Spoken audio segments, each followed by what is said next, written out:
Hello everyone and welcome back to another AFK journey video. In this video I wanted to make a quick guide for Sunlit Showdown. I actually was recording as I was clearing through all the different difficulties, but it ended up being a very long video and I just want to give you the quick and simple tips to make it really easy for you to clear this event. Now the first thing is actually going to be more of a daily mission. Like you can clear all difficulties today. However, daily you're going to want to get the login, you're going to pick up one of these Sunlit passes, and then you're going to begin attacking in, okay? And when you do this, there are other tasks that you have to complete, like in the battle section and also the extreme section. Now, I think that this score you see here, 627 whatever thousand points, I think the reason why some people have higher points or a differing amount of points is all based on these tasks, how many that were completed. And so I did manage to complete most of the different battle missions, but some things I haven't done is I didn't use 18 of the different items, battle supplies. I haven't used 7 Sunlit passes, but no one has because that will be tomorrow. And extreme, I haven't used 10 different heroes to clear Sunlit Showdown. I use only 7. So basically, these are some other missions. Like if you add up these points, 6,500, 16,000, that's 22,500. 22,500 added to what I currently am at is going to take me to around about 650,000, and that is going to be close to the overall rank 1. Now on top of that, I don't know exactly how the points work, but I think this is also giving you a certain number of points completing these different battle and extreme missions basically. Okay, so that is something important if you just want to maximize your points or if you want to know how it works. Now as for which heroes are strong here, it is going to be, I'm going to talk about all the strong heroes which were recommended to me by my viewer from the VN server who's been playing this mode. He's been playing this mode for the last week or whatever because they got it 1 week before us. So Velka is great in the number 1 position. Basically, they're going to be 3 different positions. Number 1 is up front, number 2 is going to be second in battle, and number 3 is going to be the final.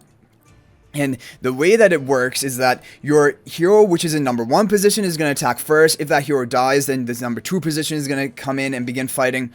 So Velka is great because she begins with a big shield. She keeps knocking down enemies, dealing high damage. And even at Supreme plus 10 exclusive equipment, she was basically clearing it up. Even in the higher difficulties, Velka was working just fine. Apart from that, Harak is great because Harak, all he needs, he gets 1 kill onto the first 1v1 he has. And then he has such an advantage that basically no enemy is going to be standing in his way. He's going to be easily destroying everything.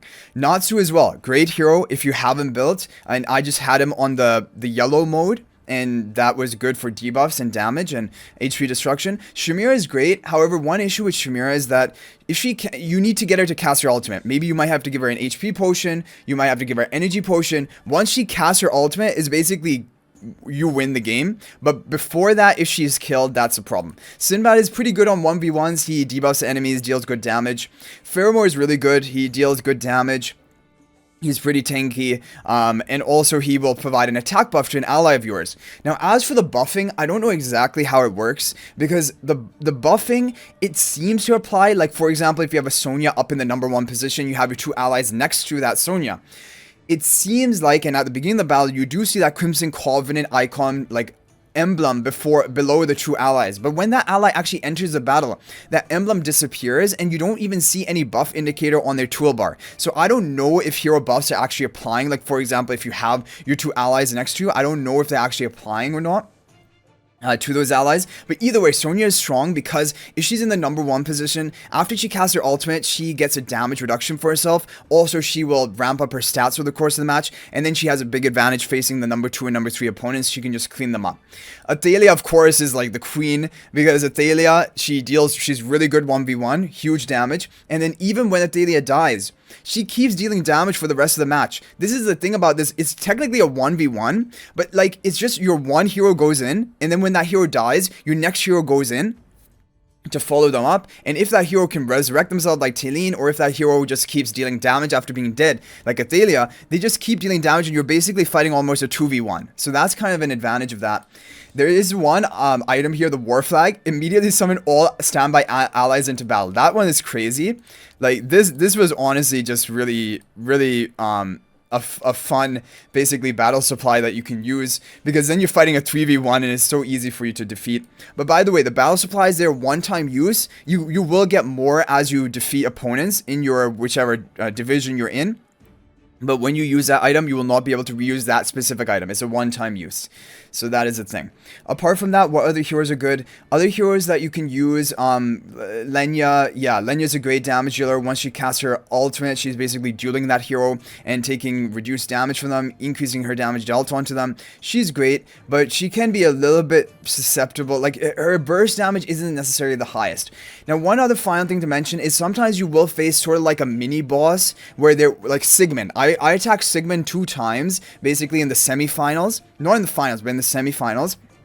And then he's just one opponent. He doesn't have like a team of 3, but he's kind of strong. So usually then your first ally might die in the number 1 position, but then number 2 can clean it up, for example. But I did manage, or you can use your battle supplies in that round. Like using battle supplies to defeat Sigmund, that's a pretty good option onto one of your hard-hitting nukers. But basically, Harak, even as Supreme Plus, great for this mode. Athalia, great for this mode. Once you get to the higher division, which is Sunlit, then you can only use each hero 1 time in the 1v1. Okay, so that's when it becomes more difficult.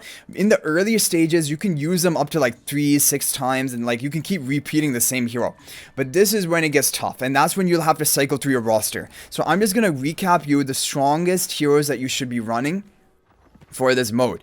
So Talene and Athalia, both great if you have them as Supreme Plus, and Harak. Talene, Athalia, Harak, if you have them as Supreme Plus, you definitely want to run them to their limit, to their maximum stamina that you can in each match you have. Apart from that, Sonya is great because she provides a damage reduction to herself after casting ultimate, and she ramps up over the battle. So I put her in the number 1 position. She's really good. And she technically buffs up your 2 allies, but like I said, I don't know if that's actually carrying over. Apart from that, Lily May is not actually that good. You would think she would be good, but she's not good. Range damage deals are basically not that good for this game mode. However, Pheromore of the Wilder faction is really good, but he's down lower. Pheromore is really good. He deals good burst damage. He does buff up himself and buff up an ally, but I don't know if that ally buff is actually carrying over when that ally enters a battle or not. I was unable to verify that, but if you guys have information about it, you can. But basically, from the tooltips, it just didn't ever display it. Apart from that, Shamira is amazing. Natsu is amazing, but Natsu is really good. Always. He's probably one of the kings of this game mode. Even as Supreme Plus, he won basically every 1v1 he matched up against. I just kept him in the yellow mode, the Lightning Fire Emperor mode. And the Shamir is really good, but like I said, you need to get her to cast her ultimate, and if she gets focused down before that, that can be an issue for her. Sinbad is good as a damage dealer, single target damage dealer. Apart from that, Soren is good for crowd control and knockback. Kruger is even good because he has those powerful debuffs. He has knockdowns, and he's pretty tanky when he, he's pretty tanky. So Kruger is a really good hero as well that you can run. Lenya is great. Pheromore is really good, like we mentioned. And then the Valka is really good as well. She gets a shield at the beginning, knocks people down repeatedly, true damage. Valka is really good, one of the top options. So anyway, guys, those are basically my tips for the Sunlit Showdown. Hopefully you guys are going to be able to deal with this event really easily. If you have any other tips, feel free to share them in the comment section.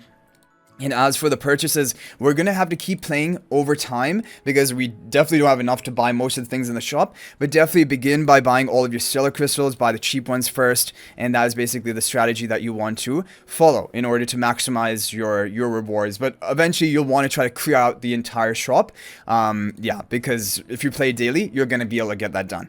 So I hope you guys enjoyed the video. Thank you for watching. That is going to be it for this one. I'll hopefully see you guys in the next video. If you're not already subscribed to our YouTube channel, please smash that subscribe button. Also feel free to join my AFK Journey Discord server. There's a link to that in the description of this video. And finally, if you're thinking about making a purchase in AFK Journey, please use my affiliate link for the official Farlight store. There will be a link to that in the description of this video, and this is the best way you can support me at no extra cost to you. So thanks for watching. I'll hopefully see you in the next video, and until then, everyone, peace out for now.